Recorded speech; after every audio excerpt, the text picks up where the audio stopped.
एक सीमेवर लढणारा नवजवान सैनिक असतो. त्याचे लग्न होऊन तो सीमेवर गेलेला असतो आणि नंतर काही दिवसांनी 2 महिन्याच्या सुट्टीवर येणार आहे हे त्याच्या नववधू बायकोला समजलेले असते.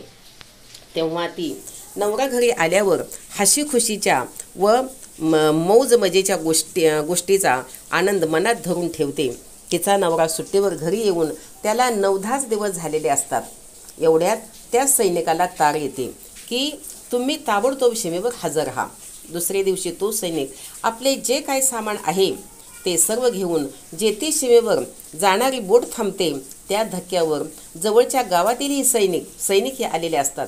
त्यांना सोडवायला त्यांचे जवळचे नातेवाईक व मित्र आलेले असतात. त्यात एका नवजवानाचे लग्न झालेली त्याची नववधू बायको पण आलेली असते. ठरल्या वेळेप्रमाणे सर्व सैनिकांना घेऊन बोट हालते व हळूहळू वेगाने लांब जाते. तेव्हा उराशी बांधून ठेवलेली मनातील स्वप्न ती मनातल्या मनातच नाराज होऊन बोलते व रडत असते. तिची ती स्वप्न अशी: संसाराची स्वप्ने माझ्या,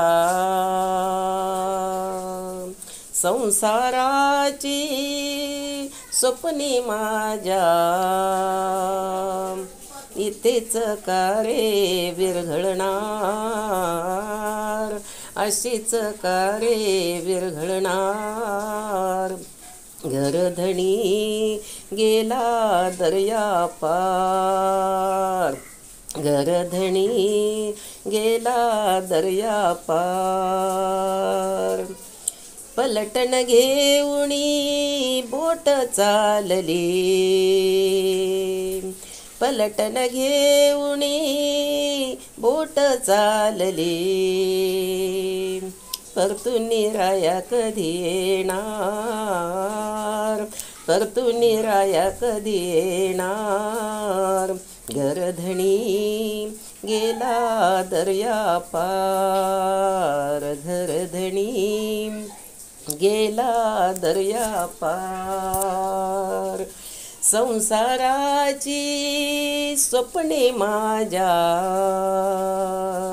संसाराची स्वप्ने माझ्या, इथेच का रे विरघळणार,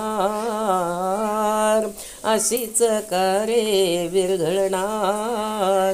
घरधणी गेला दर्या पार, घरधणी गेला दर्या पार, घरधणी गेला दर्या पार.